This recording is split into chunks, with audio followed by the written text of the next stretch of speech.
What is going on, everyone? Welcome to the Poke Office. My name is Colin. Today, I have 5 reasons why you should still invest in Pokemon cards, even through the hype, even through the scalping, even through the crazy prices.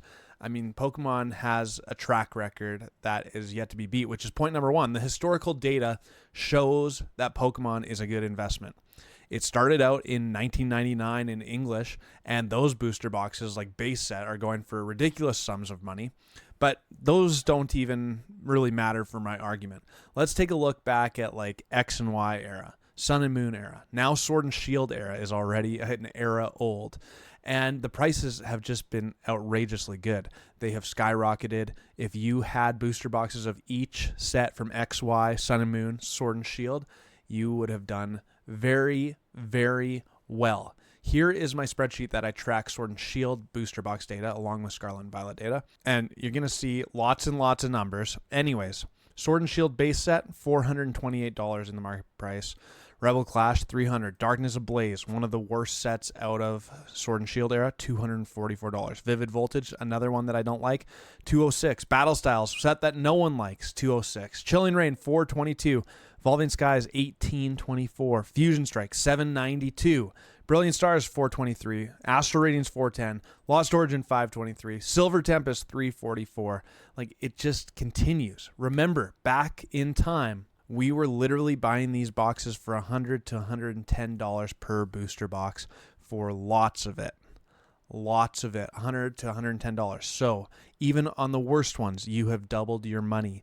Vivid Voltage and Battle Styles came out in like 2020, 2021 area. Chilling Reign, Evolving Skies, Fusion Strike came out in 2021. And those have 4 times, 18 times, and 8 times their value if you bought those for $100.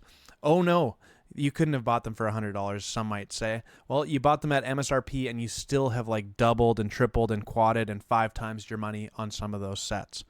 And there wasn't nearly the amount of hype coming out of Sword and Shield. Even though, if you remember, if you've been in the Pokemon hobby through Sword and Shield, lots of content and lots of like comments on YouTube and on Twitter and on Reddit were like, no, it's never going to last. This is just a big bubble. This is a hype. This is the COVID bubble.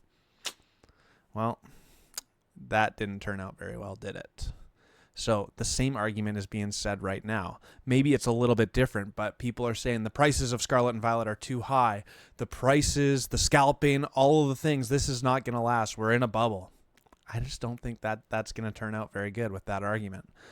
Over time, name me one Pokemon box that has not gone up in value. I don't think you can find one, especially more recent modern sets. If you just strictly invest in booster boxes in Pokemon, you're going to do very well over time. Now, I just watched a little comparison, and thinking about the S&P 500 or a typical index fund, you kind of want to expect to double your money every 6 to 7 years. That's really good. Everyone likes doubling their money every 6 to 7 years. But now if you look at the Pokemon numbers again, remember Sword and Shield, you were buying for $100. MSRP was $143 on a Pokemon booster box in Sword and Shield. And everything is worth much more than $143. So that MSRP, not that anyone cares about it, only the complainers care about MSRP, it seems like. But that number doesn't matter at all. People are still doing very, very well with Sword and Shield era. Now, back to Scarlet and Violet era, if we're buying these boxes at $200, $250, I mean, some might say, oh yeah, we're just in this bubble, it's going to crash. So what if it goes down to like from $250 to $200? Because if it performs anything like Sword and Shield did, those $250 boxes that you bought that went down to $200 are going to be worth $400 and $500 and $600, right? Like, there's still money to be made. There's still really good money to be made. And that's probably like a little bit of a negative outlook on it. That's my personal opinion, is that if they're getting that $250 right now, they're still going to 2, 3, 4, 5 times their money. They're going to be worth $1,000 in not too long, because Scarlet and Violet era is so good. Like, Pokemon continues to ramp up how good these cards are. And that kind of brings me on to point number 2, because Pokemon continues to make such better cards. Like, I love Scarlet and Violet era. I think it is way better than Sword and Shield personally, which maybe is a hot take. Some people think it's a really hot take, but I absolutely love Scarlet and Violet era. I think the sets have had a lot of character. I think there's not like a really bad set in Scarlet and Violet era. Like there's no such thing as a Darkness Ablaze and a Vivid Voltage set in Scarlet and Violet era, in my opinion. Worst for me is Obsidian Flames. But it has Charizards in it. Like, it's not that bad. The special illustration rare Charizard is really, really good. And now, if you think back all the way, depending on your taste and your flavor of Pokemon cards, like, I wasn't a big fan of the X and Y cards. Sun and Moon has some amazing cards, but I like the artwork in Sword and Shield and Scarlet and Violet era quite a bit better. And if you go back way further, like, we used to get all excited and gimmicky about just a regular holo card. Now it's like, oh, that goes in the bulk pile because it doesn't make any difference, right? We scroll right past those holo cards because there's such better cards in newer Pokemon cards. Now, don't get me wrong. I love the old stuff as well. I love vintage Pokemon cards, but let's just call a spade a spade. The actual artwork and like the masterpiece of Pokemon cards, full art Pokemon cards right now is way better than just a regular holo. Let's be honest. So I guess what I'm saying is that with Pokemon printing such awesome cards, like I think there's going to be a huge desire moving forward to open old Pokemon cards 5, 10, 15, 20 years from now. They're going to look back and say, ooh, Sword and Shield. I remember that. That was awesome. I wouldn't mind opening an Evolving Skies box again or a Fusion Strike box again. Ooh, remember when Paldea Evolved came out and the Magikarp went crazy? Yeah, I could go fishing again. You know what I'm saying? Oh, you remember when they finally brought back Team Rocket cards with Destined Rivals? Let's rip a box of that. Like, I could see that happening. And I could just see that Scarlet and Violet era is going to be really, really popular in years to come because people want to continue to open packs. I remember watching a lot of Rip and Ships kind of early on in my YouTube career. And people were still loving Hidden Fates, loving Team Up, loving Cosmic Eclipse, Unbroken Bonds, Unified Minds from Sun and Moon era. And this is like fairly early in Sword and Shield era. And then they started like getting more and more expensive and started seeing less and less of it. But there's lots of opportunity. And like I still love opening Hidden Fates. It's getting pretty expensive now.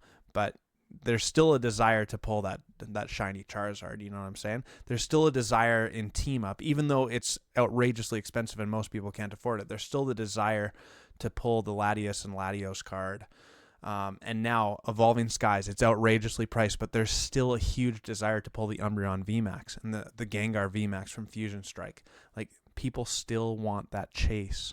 And that's going to happen in Scarlet and Violet era as well. They're going to want the Greninja from Twilight Masquerade. They're going to want the Magikarp from Paldea Evolved.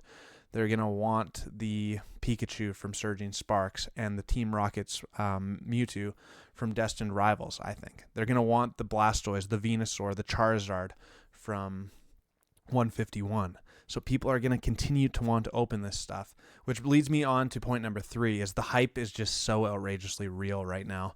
So many people flooding back into the hobby, so many people opening cards, so many people loving Pokemon again, whether it's Pokemon Go, whether it's Pokemon cards, whether it's Pokemon TCG Pocket, whether it's the new anime show, all of the things working together. Pokemon is a huge, huge, huge IP, and that is going to continue fueling the fire in Pokemon cards, making them a really good investment. They have the track record. They have product being opened every single day. They have amazing artworks. Everything about this is screaming nostalgia. It's screaming things that I want to continue caring about years into the future. It's, you know what I'm saying?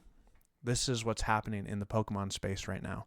So regardless of price, regardless of scalping, regardless of hype, there is so much to be had in the Pokemon space right now, which is going to continue making it popular years and years to come. I kind of already touched on this, but point number 4 is that I feel like lots of people think every single person watching Pokemon investment and every single person talking about Pokemon investment just has like piles and piles and shelves full of cases of booster boxes. And I just don't think that's actually true. Sure, there's the odd duck like Alpha Investments, Rudy, Nostalgianomics has lots of product. There's probably lots of people who don't make content who have lots of product. But I don't think that that's the typical person. The typical person doesn't have the self-control to not open their Pokemon cards. The typical person doesn't have the self-control to go like spend a portion of every single paycheck to go buy more Pokemon cards and store them in the closet and not freak out every time we see a crash video or a should you sell now video. You know what I'm saying? There's not as much sealed product out there as you may think. This is my opinion. I don't have a lot of data to back this up, but I just know the human psyche enough to know, and the people that I talk to know, that they're not holding tons and tons of sealed product. And I make videos about it. And yeah, I have a nice back room full of Pokemon cards, but I'm not holding like mountains and millions of dollars worth of cash in Pokemon cards. Not cash, millions of dollars of value in Pokemon cards.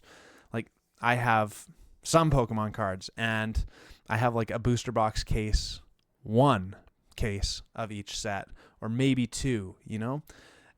So I just don't think there's that much being open. The fact of the matter is that there's rip and ships happening like at all hours of the day on YouTube, at all hours of every day on Whatnot and on Drip and on Twitter and on all of the platforms. Pokemon cannot keep up. Like, you remember the reprint happening of Surging Sparks? Yeah. Hey, look, here's some more stuff, but the price isn't going to come down because it got eaten up in about 30 seconds. And Prismatic Evolutions, a reprint happened, and yeah, the single cards are falling because more and more of it's being opened. I get it. But, I mean, there's still not enough. There's not enough to quench the thirst of opening Pokemon cards out there right now. Like, the average person on these Costco drops or on the new set drops, they're not going to just sit on it for 3 months or 3 years. They're going to they want to rip it. I want to rip it. You know what I'm saying? Like, that's the fact of the matter of Pokemon, is that we buy these products to rip open the packs, try and chase the chase cards. So many Pokemon cards are being opened, and sealed product isn't nearly in like so much abundance as we're led on to believe, I don't think. So I think there's, even though Pokemon is printing tons, it's being opened at a rate that we can't even really quantify. And that means that there's still going to be a lot of potential gain for Scarlet and Violet era. So those are kind of my reasons, but I want you to think about this. I want you to think back in 2019, I wasn't even in the Pokemon scene very much, but people were like, oh yeah, this is blah, blah, blah, blah, whatever. And then we got to the COVID bubble, and it was this huge bubble, and everyone was like, nope, it's just a bubble. It's going to come back down. It's not a big deal. Prices are not, this is a bad investment. And then they did come down a little bit, and we were buying Scarlet and Violet era booster boxes for $90. And then all of a sudden, it's just like the hype train grew and grew and grew, and the snowball cannot be stopped anymore because it just kept on rolling down the hill, gaining momentum and size. And now people are saying the exact same things. They're saying it for different reasons, but they're saying it for the exact same things. Pokemon's a bad investment. We're just in a bubble. It's going to burst. There's no room to make any money in Pokemon. Well, I mean, I'm just willing to bet against that. I am. Like, what do you think is going to happen? That Pokemon is going to just print so much of every single Scarlet and Violet era product that no one wants it anymore? I mean, I want to buy more. I know other people who want to buy more. If the prices come down, that's more of an opportunity to buy, not to like sell off and freak out. So I can't see it happening, which I think just verifies the fact for me that Pokemon is still a really good investment. I want to continue putting some of my money in every single month or every single paycheck. And I just keep on buying more product because I see so much potential in Pokemon moving forward. And if it crashes, good, let's buy some more, because there's been a few crashes, but there's not even crashes. They're crashes, not crashes. They just correct themselves a little bit and then start tracking up the hill once again. So anyways, those are my thoughts. Let me know what you think down in the comments below. If you like the video, make sure to subscribe, hit the like button, leave a comment. I will talk to you again very soon. Peace!